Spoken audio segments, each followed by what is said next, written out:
This channel does not promote any violent, harmful, or illegal activities. All content provided by this channel is meant for an educational purpose only.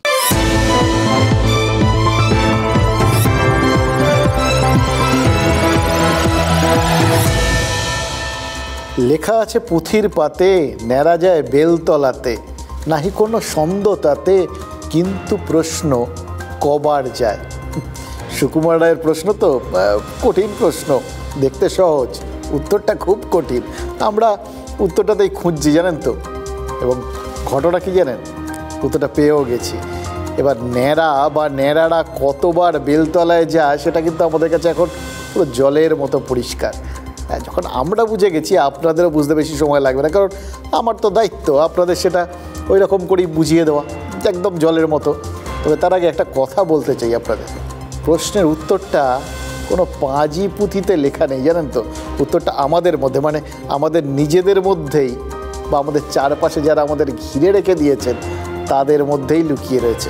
শুধু মনে রাখবেন, পুরো বিষয়টা কিন্তু রাজনৈতিক, সব চরিত্র রাজনৈতিক। রাজনৈতিক দৃষ্টিকোণ থেকে পুরো বিষয়টা একটু বিচার টিচার করলেই বুঝেছি, রাজনীতি যারা করেন তারা বারবার ওই বেলতলায় যাওয়ার ঝক্কি না নিয়ে একটা পাকাপাকি উপায় বের করে নিয়েছেন। কি জানেন, ভাবতে পারবেন? বেলতলাটাকেই তারা ঘরবাড়ি বানিয়ে ফেলেছেন। আগে আপনাদের তাই বেলতলাটা চেনাবো, জানেন তো। তাহলে পরিষ্কার বুঝতে পারবেন যে সেখানটায় কারা কারা বাসা বেঁধেছেন। অনন্ত মহারাজ এই নামেই পরিচিতি উত্তরবঙ্গের নগেন্দ্র রায়ের। গ্রেটার কোচবিহার পিপলস অ্যাসোসিয়েশনের নেতা। বারবার আলাদা রাজ্যের দাবিতে মুখর হয়েছেন অনন্ত মহারাজ, বারবার। আমরা রাজ্যে আলাদা রাজ্যে ডিমান্ড করেছিলাম, সেইটা আজ পর্যন্ত চলতেছে। আমি আবার স্ট্যান্ড বদলাবো কোথায়? গ্রেটার কোচবিহার স্টেট দাবি, এটা তো উঠছেই। ভাই, রাজ্যভাবের দাবিটা আমার দাবি নয়, অ্যাজ পার কনস্টিটিউশনই প্রবলেম। এটা আমার ভূমি। এটা কখনো বলেছেন কেন্দ্রশাসিত অঞ্চল হবে কোচবিহার।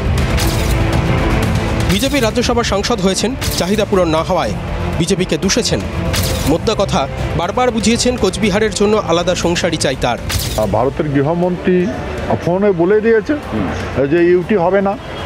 আমি এখন লোককে বলবো যে দিচ্ছে না ইউটি। যারা মানুষ আছে, রাজবংশী ক্ষত্রিয় মানুষই আছে, তাদের কথাটাই আমি গভর্নমেন্টকে বলেছি। আর সেই কথা বলাতে আমি দেখলাম যে অপরাধী হয়ে গেছে। আমি বাংলা ভাগ হতে দেব না, বারবার বলেন মুখ্যমন্ত্রী মমতা বন্দ্যোপাধ্যায়। অথচ বঙ্গভঙ্গের এমন সরব প্রবক্তার বাড়িতেই মঙ্গলবার পৌঁছে গিয়েছিলেন মুখ্যমন্ত্রী। সোমবার রাতেই উত্তরবঙ্গে যান মমতা বন্দ্যোপাধ্যায়। উপলক্ষ রেল দুর্ঘটনায় জখমদের সঙ্গে সাক্ষাৎ। সেই কাজ মিটতেই সোমবার রাতে কোচবিহারের পথে রওনা দেন মুখ্যমন্ত্রী। মঙ্গলবার সকালে মন্দিরে পুজো দিয়ে শটান অনন্ত মহারাজের প্রাসাদে পৌঁছন। ঠিক 20 মাস আগে শিলিগুড়িতে বিজয়া সম্মেলনীতে মুখ্যমন্ত্রীর মঞ্চে ছিলেন অনন্ত মহারাজ। সেই মঞ্চ থেকে নেমেও পৃথক রাজ্যের দাবিতে সরব হয়েছিলেন। সভামঞ্চে বসে মুখ্যমন্ত্রী বার্তা শুনেছেন। এখনো কি আপনি আশাবাদী যে আলাদা রাজ্য বা কেন্দ্রশাসিত অঞ্চল উত্তরবঙ্গে হবে?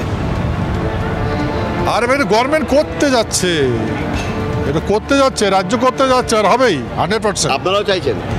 আমরা ভাই ওইটার জন্য তো গ্রেটার কোচবিহার জন্ম। ভবি ভুলার নয়, তার ছাপ মঙ্গলবারও রেখেছেন অনন্ত। প্রশ্ন হলো, এমন বিতর্কের গর্ভগৃহে কেন পা রাখলেন মুখ্যমন্ত্রী? কোন সমীকরণে?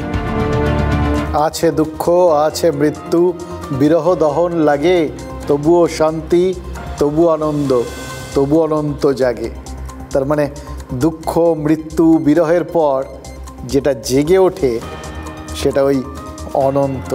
রবীন্দ্রনাথ ঠাকুর নিশ্চয়ই অনন্ত মহারাজের কথা ভেবে লেখেননি, কিন্তু দেখুন এই বর্তমান রাজনৈতিক পরিস্থিতিতে তার লেখাই আজকেও কেমন খাপ খেয়ে গেছে ভাবুন তো। এই জন্যই তাকে যুগ কালজয়ী কবি বলে মনে হয়। কত দূর থেকে দেখতে পেতেন, কত দূর থেকে দেখেছেন, কোথায় তার সময় আর কোথায় অনন্ত মহারাজের দাবি, ভাবা যায়?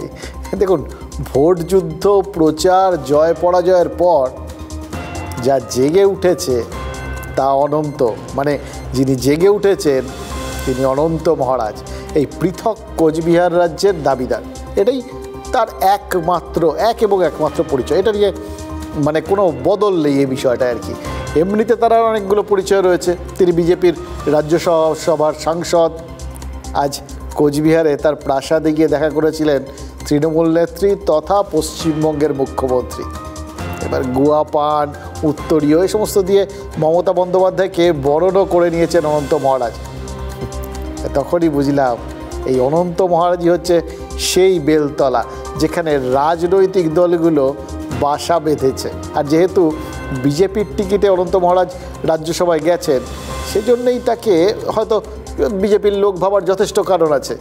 কিন্তু মমতা বন্দ্যোপাধ্যায়ের সাথে আজ তার এই সাক্ষাতের পর নতুন করে আমার ভাবতে হচ্ছে, জানেন তো, বিজেপির অনন্ত মহারাজ সত্যিই কি বিজেপির?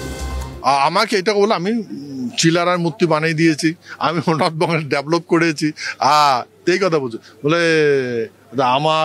আমি শুধু কুচবিহারটা পেলাম, বাকিটা পেলাম না। আমি কি করে বলবো? আপনি কেন পাইলেন না, কি পালেন, আমি কি করে বলবো? কোনো রাজনৈতিক ইকুয়েশনের কি জন্ম হবে? সময় বলবে, এটা এখন বলছি না, সময় হবে। ভারতের প্রধানমন্ত্রী আমাকে কুচবিহার আসমানার মাঠে মিটিংয়ের পরে আমার সাথে দেখা করেছে, তার ফলস্বরূপ বাকিগুলো জিতেছে, তাহলে কুচবিহারটা হেরেছে। জনতা জনার্দন সবার মনে তো আমি ওইটা বিরাজ করি না, না। হ্যাঁ, আঙ্গুল যেখানে মন চাইছে সেখানে দাবাই দিচ্ছে। আমাদের লোক তো পুরলি ভোট দিয়েছে, যদি আমাদের লোক ভোট না দিত তাহলে রেজাল্ট কি হতো? জামানত পর্যন্ত জব্দ হয়ে যেত। উফ, কি ডায়লগ! একদম লাইনে লাইনে হেডলাইন। মানে এই ছোটোবেলায় যখন সিনেমা টিনেমা দেখতে যেতাম না, এরকম সময় আপনাদেরও মনে আছে, সিনেমা হল জুড়ে শুধু পয়সা পড়ার শব্দ হতো। কি বললো খেয়াল করলেন? প্রত্যেকটা শব্দ একবার খেয়াল করে দেখুন, মানে আছে অন্যরকম মানে। মমতা বন্দ্যোপাধ্যায় অনন্ত মহারাজের কাছে গিয়ে নাকি অনুযোগ করেছেন যে উত্তরের জেলাগুলোর মধ্যে শুধু কোচবিহারটা জেতা গেছে, বাকি জায়গাগুলো 19-এর পর এবারও জেতা হলো না। আচ্ছা, জিতিয়ে দেওয়ার কোনো কথাবার্তা হয়েছিল নাকি? তবে হ্যাঁ, হয়েছিল তো, তবে সেটা তৃণমূলের সঙ্গে বা মুখ্যমন্ত্রীর সঙ্গে কিন্তু নয়, প্রধানমন্ত্রী নরেন্দ্র মোদীর সঙ্গে কথা হয়েছিল। অনন্ত মহারাজ নিজেই তো সেটাও দাবি করলেন। প্রধানমন্ত্রী কোচবিহারের সভার পর দেখা করেছিলেন, আর তার ফলেই নাকি উত্তরবঙ্গের বাকি আসনগুলোতে বিজেপি জিতেছে, শুধু কোচবিহারে হেরেছে। এটা দেখেননি আর কি। এটা বিজেপির রাজ্য নেতারা শুনছেন তো, অনেকেই আছেন, শুভেন্দু, সুকান্ত, সবাই শুনছেন তো। এদিকে দেখুন, মমতা বন্দ্যোপাধ্যায় আবার দেখা করে বলছেন কোচবিহারে জিতেছি, বাকিগুলো হেরে গেছি। মানে সেটাই তো বললেন অনন্ত মহারাজ। প্রধানমন্ত্রী তিনি ভোটের আগে কথা বলেছেন, মুখ্যমন্ত্রী ভোটের পর অনুযোগ করেছেন।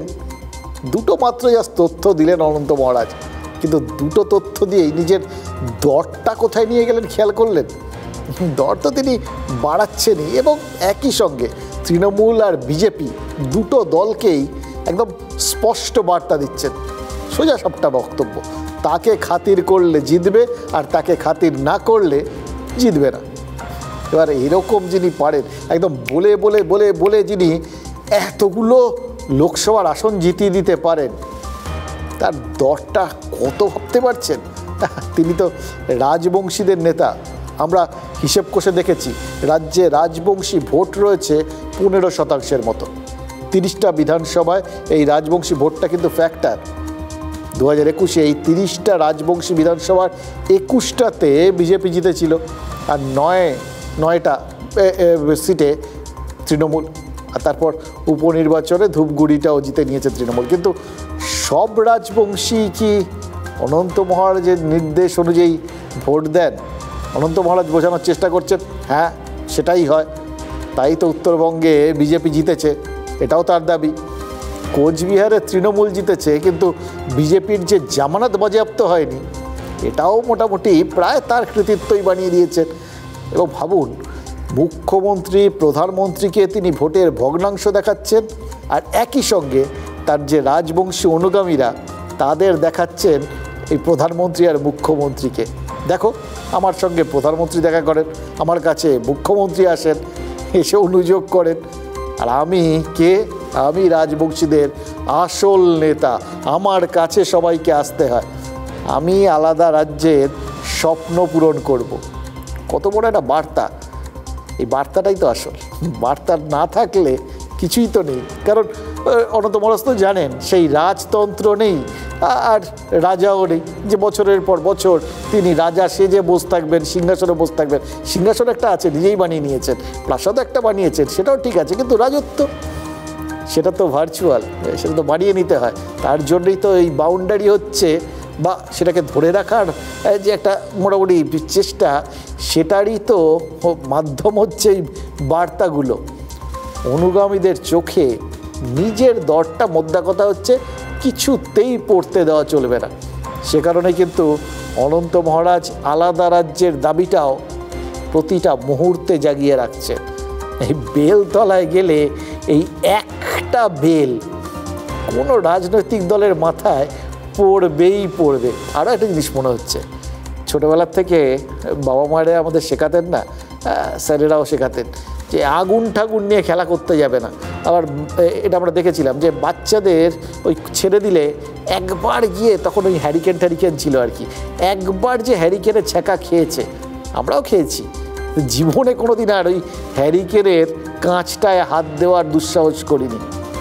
কিন্তু রাজনীতিটা না অন্য বস্তুতে গড়া, জানেন তো, অদ্ভুত মায়া, কিন্তু ওটা মোহের মধ্যে থাকে সব রাজনৈতিক দলগুলো আর তাদের নেতা নেত্রীরা, যার জন্যে আগুনে হাত পুড়বে জেনেও সেই আগুনেই হাত ঢোকায়।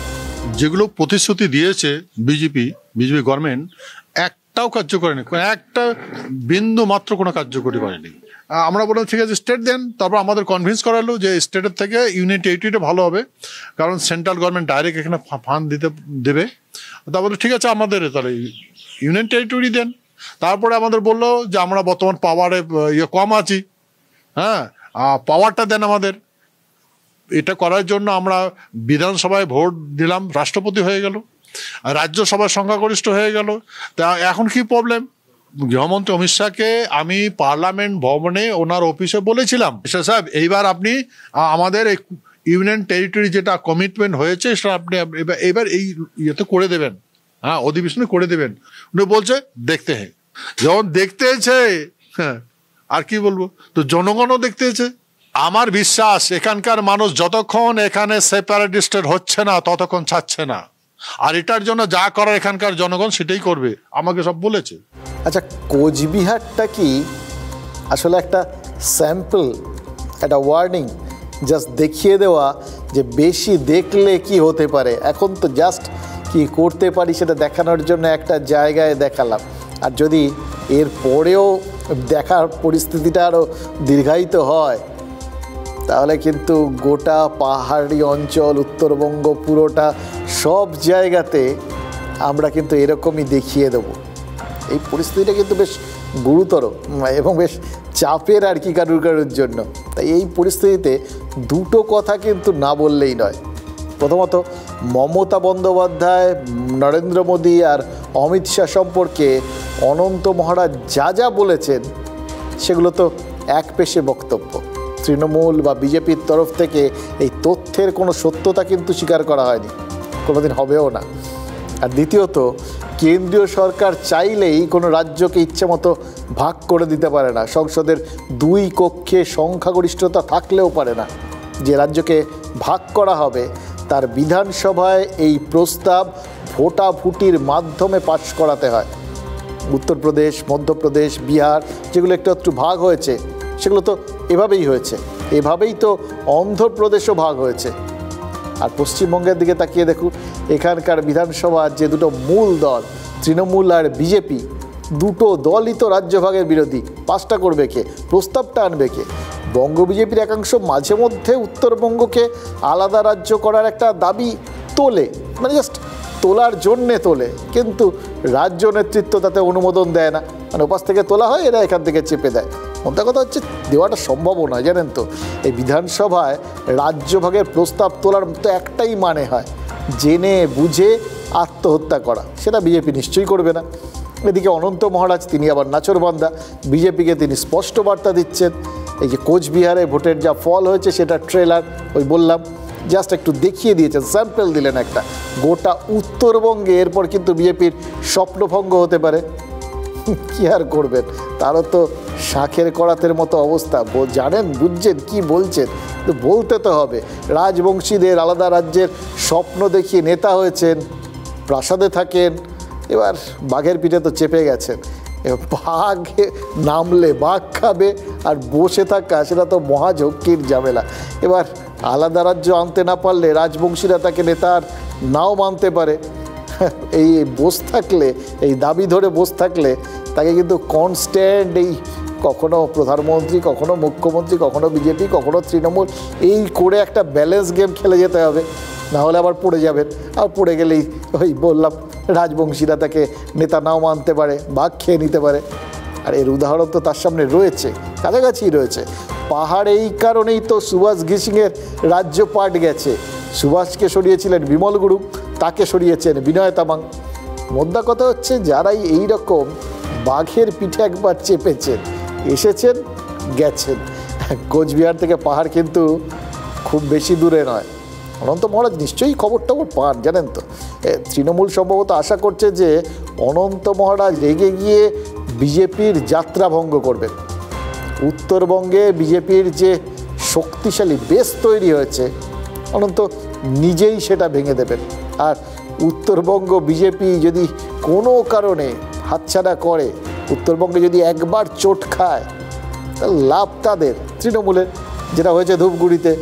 এবার মুশকিল হচ্ছে, এটা দেখে কেউ কেউ ভাবতে পারেন যে তো গাছে কাঁঠালের কুড়ি দেখা মাত্রই গোঁপে তেল দিতে শুরু করেছেন তারা, কিন্তু সেটার পেছনেও রাজনৈতিক অঙ্ক কি একবারেই নেই? ক্লিয়ার করে দিচ্ছে আপনার টিভি 9-এর মাধ্যমে, তৃণমূল বিরুদ্ধে হতে পারে, কিন্তু গভর্নমেন্ট অফ ওয়েস্ট বেঙ্গল এটা টোটাল রায় দিয়েছে রাজ্য করার জন্য। দেখুন, এই দেখুন, গভর্নমেন্ট বলেছে ওনাকে রাজ্যসভার সাংসদ করা হয়েছে। আমি জানি না রাজ্যসভার সাংসদের গুরুত্ব উনি বুঝেছেন বা বুঝছেন কিনা। রাজ্যসভার সাংসদ মানে হচ্ছে আপার হাউসের আপনাকে সদস্য করা হয়েছে। ভারতবর্ষের সব থেকে বড় যে আপার হাউস যাকে বলে আর কি, এক কথা। স্বাভাবিকভাবে এতে বিরাট সম্মান বলেই তো আমার মনে হয়। সুকান্তবাবুকে দেখলে মনে হচ্ছে দেখবেন আর জ্বলবেন, লুচির মতো ফুলবেন, এত হতাশা। সুকান্তবাবু কি জানেন তাদের কোন কোন সাংসদ, তাদের কোন কোন পদাধিকারী তারা অবিরাম তৃণমূলের সঙ্গে যোগাযোগ রেখে চলেছেন? তো সুতরাং যত আপনি এইসব বিষয়গুলো দেখতে থাকুন, অনেক কিছু দেখা এখনো বাকি রয়েছে।